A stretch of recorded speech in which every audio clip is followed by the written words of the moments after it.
समस्त को नमस्कार।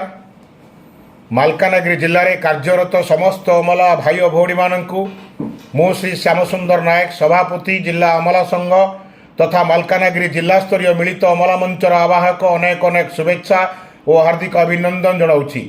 जिला स्तरीय मिलित अमला मंच राज्य शाखार गत 9/4/2023 तारिख अनुष्ठित गुरुत्वपूर्ण बैठकर निष्पत्ति अनुजाई आमको यही सबू कार्यपंथा ग्रहण करने को निर्देश आसी।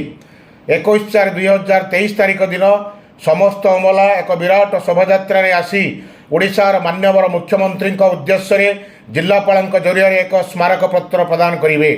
21/4/2023 तारिख ठारू 30/4/2023 तारिख मध्य सरकार जदि आमर एकमात्र दाबी प्रति कौन सकारात्मक पदक्षेप न नियंती ताले राज्य मिलित अमला मंच तरफ आगामी 1/5/2023 तारिख दिन मुख्यमंत्री उद्देश्य एक चरम पत्र प्रदान करा जिवो। चरम पत्र प्रदान करा जिबा परे सरकार जदि आमर दाबी प्रति कौन कर्णपात न करती 21/5/2023 तारिख मध्य कौन सकारात्मक पदक्षेप न नियंती ताले 22/5/2023 तारिख ठारू 30/5/2023 तारिख पर्यंत समस्त अमला कला ब्याज परिधान करी ऑफिस को आसिबे।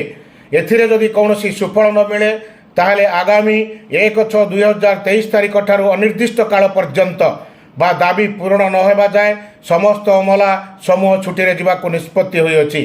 तेणु मालकानगिरी जिलार समस्त अमला भाई और भौणी मानक विनम्र अनुरोध आसंतु समस्ते साथी होई चलिबा एक होई लड़िबा जिला स्तरीय मिलित अमला मंच को सुदृढ़ करने और प्रतिवादर स्वर को अधिक शाणित करी आमर एकमात्र दाबी हासिल करने को शपथ नवा। अमला एकता जिंदाबाद। जिला स्तरीय मिलित अमला मंच जिंदाबाद। धन्यवाद।